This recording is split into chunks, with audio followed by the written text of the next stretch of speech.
hoy tenemos un invitado muy especial. Bienvenido, Andrés, a esta entrevista de Lawyer CC. Un gusto, encantado de compartir con ustedes. Vamos a discutir sobre un artículo muy interesante que Andrés ha escrito y que pronto va a ser publicado, entonces queremos comentar un poco de las ideas principales de este interesante texto. Y bueno, sin más preámbulos, les voy a contar un poco de la experiencia de Andrés.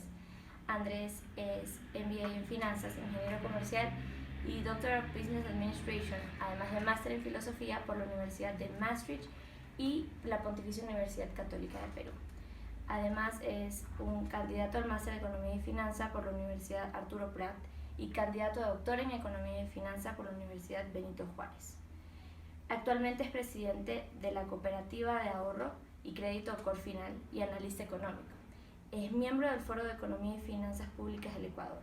Fue asesor económico y financiero del delegado del presidente de la República ante la Junta de Política y Regulación Monetaria de 2018 a 2019 y director de presupuesto en el Banco del Estado.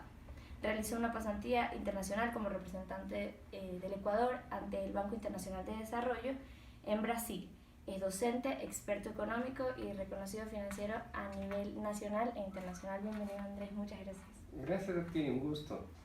Bueno, como te comentaba, queríamos conversar un poco del artículo. Me pareció muy interesante hablar sobre el dólar como el mejor candidato a la presidencia. Entonces, justamente en tu artículo tú estableces que es el candidato perfecto para las elecciones y te quería preguntar por qué, habiendo tantos otros candidatos.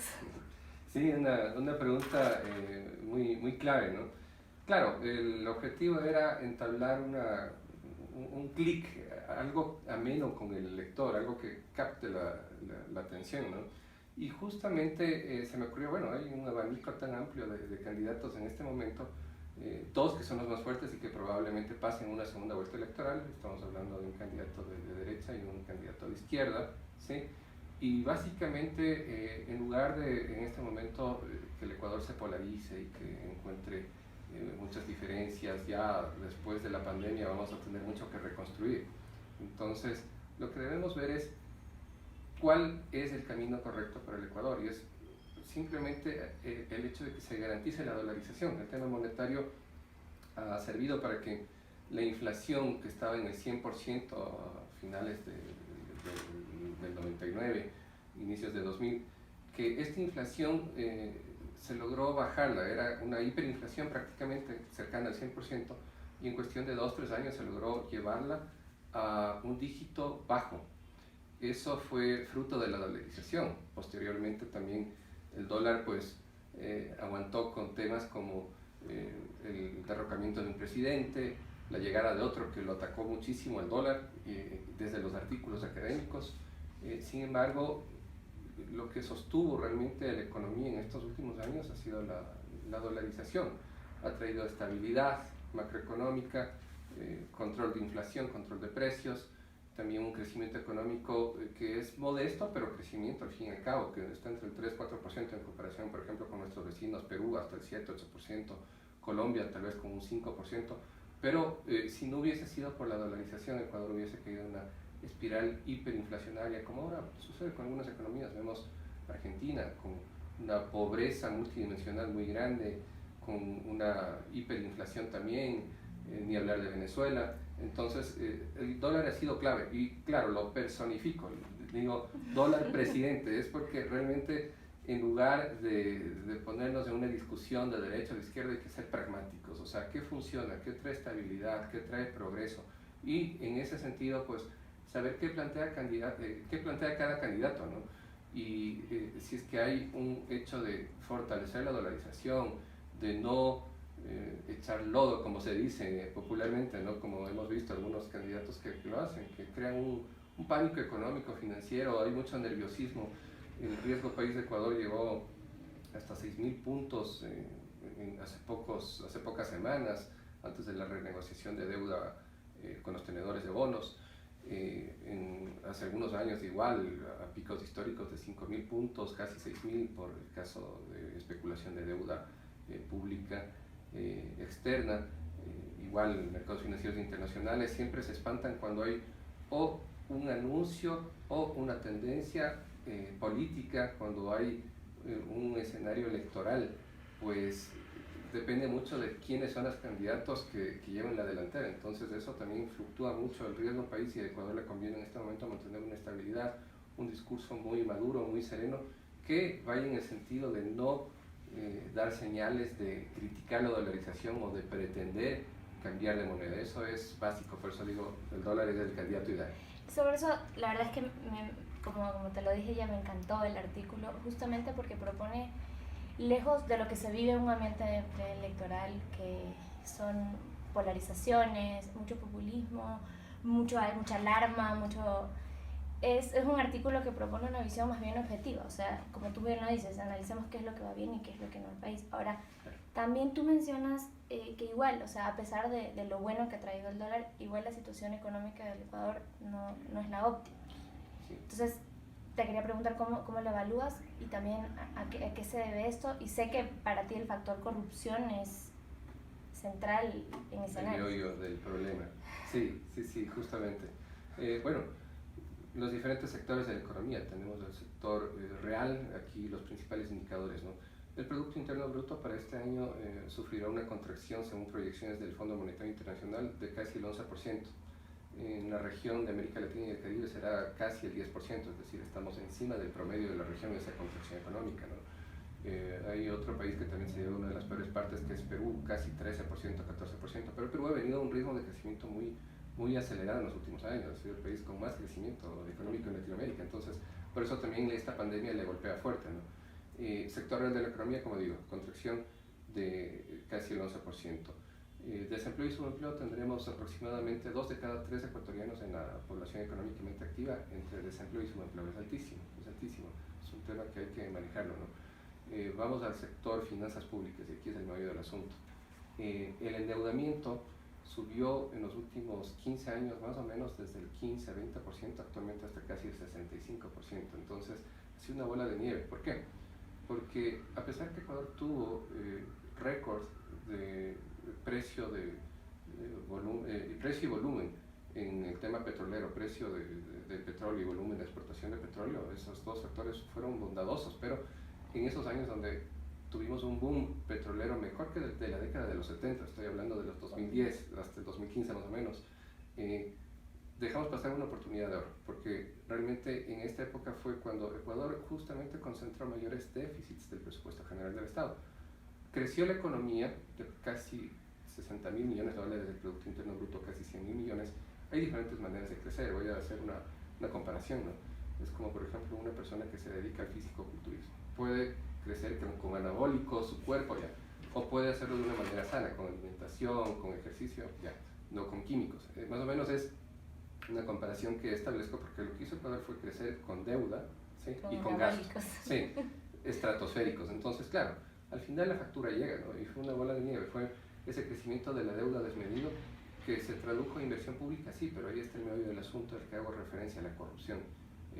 Obra pública sobrepreciada, que fue la puerta abierta para estos temas, ¿no? Inclusive las crisis mismo, terremoto del 2016, actualmente la pandemia, hemos visto que ahí han aflorado muchos otros temas de corrupción. O sea, se aprovecha lastimosamente estos escenarios adversos para, de la misma tragedia, incurrir en corrupción, y hay muchos casos. Que se siguen destapando. Sí, repartos de hospitales, sobreprecios, en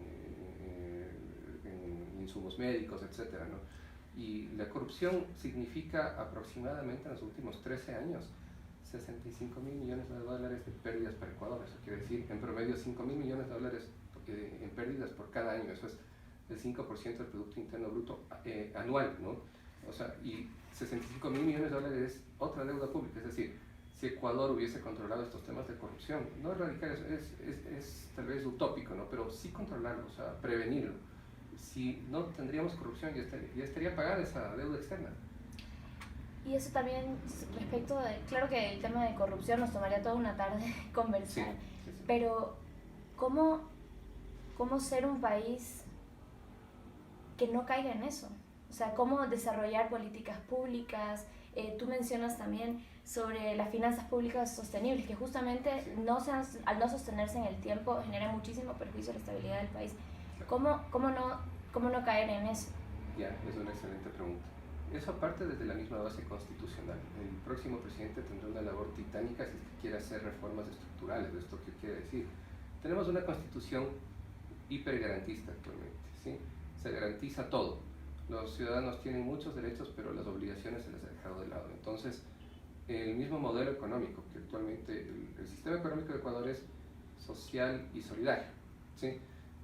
La palabra que antes era social de mercado creo que es lo óptimo para que se tenga en cuenta la empresa privada como el motor de la economía. No puede ser el sector público el principal empleador, debe ser la empresa privada, generando competitividad, generando estabilidad, un tema en el que no existan cambios de reglas de juego muy seguidas, que exista una estabilidad jurídica, una seguridad jurídica. Entonces, por poner un ejemplo, Ecuador en esto de corrupción está catalogado entre los países con mayor percepción de la corrupción en Latinoamérica, aparte de Venezuela, por ejemplo, Paraguay también, pero Ecuador está en el top 3, ¿sí? En Latinoamérica. Otros países, por ejemplo, en Europa son más transparentes, no hay tanta corrupción. En Asia también hay mucha corrupción, en Norteamérica hay menos corrupción. Norteamérica y Europa un poco se salvan, ¿no? Pero el tema es, claro, la corrupción es a todo nivel, o sea, desde el ciudadano común que, por ejemplo, con tal de eludir una responsabilidad y de obtener un beneficio, qué sé yo, jubilaciones tempranas y fraudulentas. Estamos hablando a nivel político también lo que ha aflorado en los últimos meses, carnets de discapacidades que han sido adulterados, que no han sido verídicos, ¿sí? Todo esto en suma es lo que al Ecuador le pasa una factura del 65% de su Producto Interno Bruto que pierde por corrupción. Entonces, ¿qué se puede hacer? Es un cambio que sí se lo puede realizar. Muchas veces se dice, no, las culturas ya son así, no hay cómo cambiarlas. No, eso es falso. La economía del comportamiento demuestra que los seres humanos pueden cambiar de comportamiento, pueden hacerlo de una manera positiva.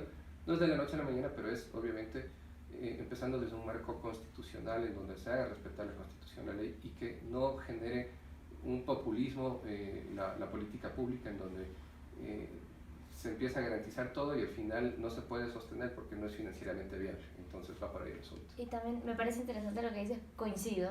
Sé que es la idea de muchos que es difícil cambiar, es la cultura, y la verdad es que no es así. Además, yo creo que es un llamado, tu artículo, un llamado a tomar conciencia respecto de que finalmente ser corrupto, o sea, tú también pierdes, tú estás perdiendo eso, claro, porque tú eres parte igual de ese Estado, entonces el perjuicio te lo infliges tú. Pérdidas sociales. Sí, entonces, o sea, obviamente que es visto uno en el momento, una persona en el momento que comete algo, un acto de corrupción tal vez no llega a dimensionar ese perjuicio que ya tú has analizado, pero en macro finalmente el perjuicio igual te lo estás infligiendo tú a ti mismo. Claro, claro, porque para la sociedad que es menos inversión en salud pública, en educación, en seguridad social, y al final todos tienen que pagar de alguna manera, o sea, la sociedad tiene que cubrir esas necesidades, entonces se socializa, se pasa la factura a toda la sociedad. Yo me anoté una frase que te lo voy a leer, es tuya.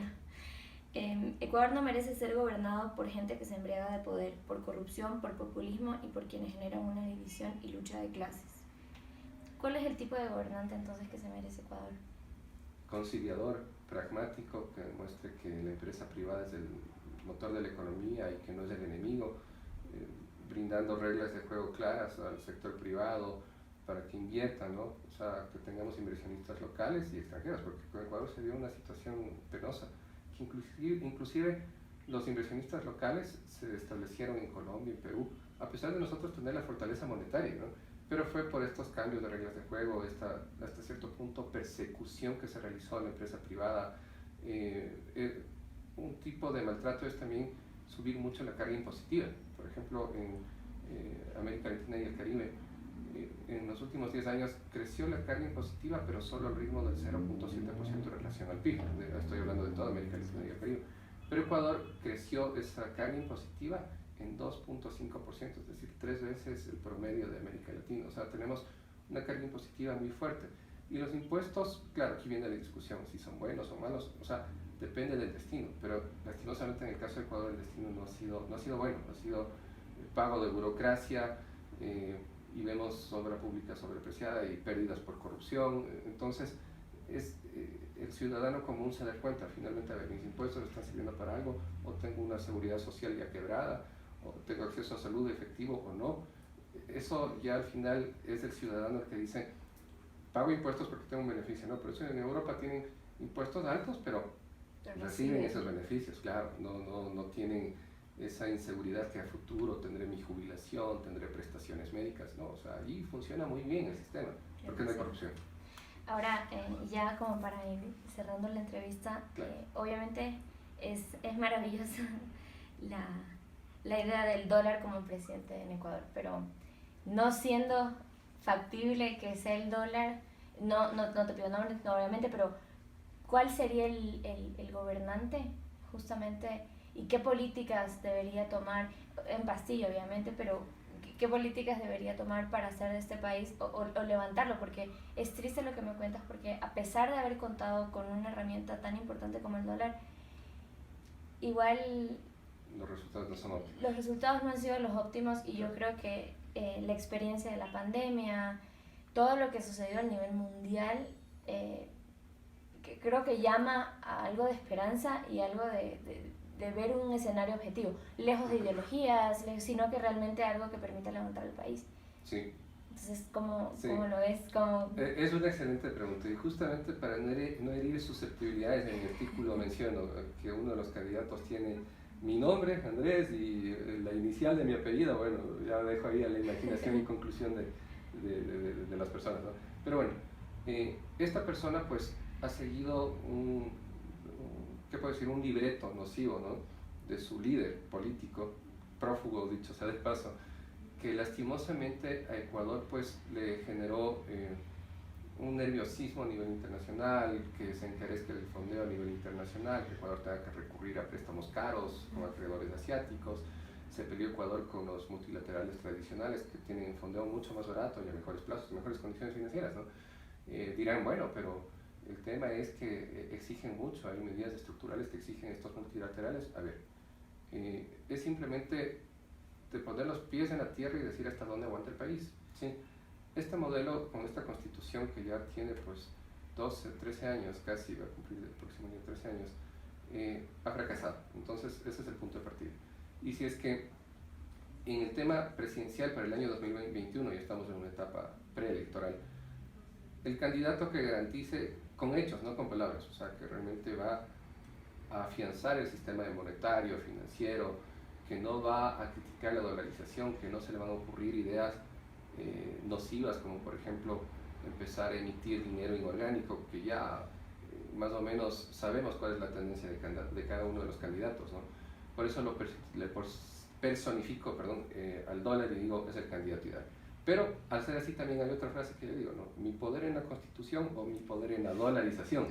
Entonces que de alguna manera, digamos hasta un poco graciosa, el lector pueda darse cuenta cuál de los candidatos realmente apoya a la dolarización y cuál ha echado el dólar. Porque ahora sí veo un cambio de discurso, curiosamente, del candidato que académicamente también, al igual que su líder político, empezó a cuestionar la dolarización. Ahora sí dicen, no, se va a mantener la dolarización, pero no es suficiente, sino que hay que mandar las señales correctas al inversionista local, al inversionista extranjero, para que no tengamos ese nerviosismo, esa inestabilidad como país, ¿sí? Entonces el candidato que genere estabilidad, un norte claro, qué mejor si es que propone reformas estructurales desde un comienzo. Cuando se gana una elección es cuando en ese momento con fuerza política se debe realizar los cambios estructurales y por ejemplo debería ser una reforma constitucional al sistema económico. Es necesario porque si no simplemente lo que se hacen son parches.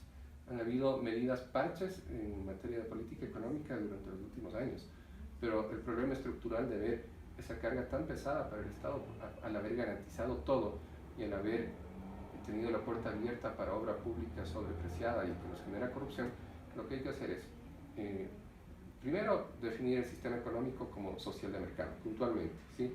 Segundo, apoyar a la empresa privada con todos los mecanismos e instrumentos de política pública. Esto quiere decir ya no hacer tanto cambio legal, tributario, de generar y cargar más impuestos a las familias, a las personas. No, eso es nocivo. Lo que se llama políticas contracíclicas. O sea, en época de crisis y de contracción económica, pues se debería revisar el tema, por ejemplo, de costos financieros o de impuestos, ¿sí? para no cargar de más costos a las familias, a las personas, ¿no? Para que tengan mayor capacidad adquisitiva y la economía se empiece a dinamizar.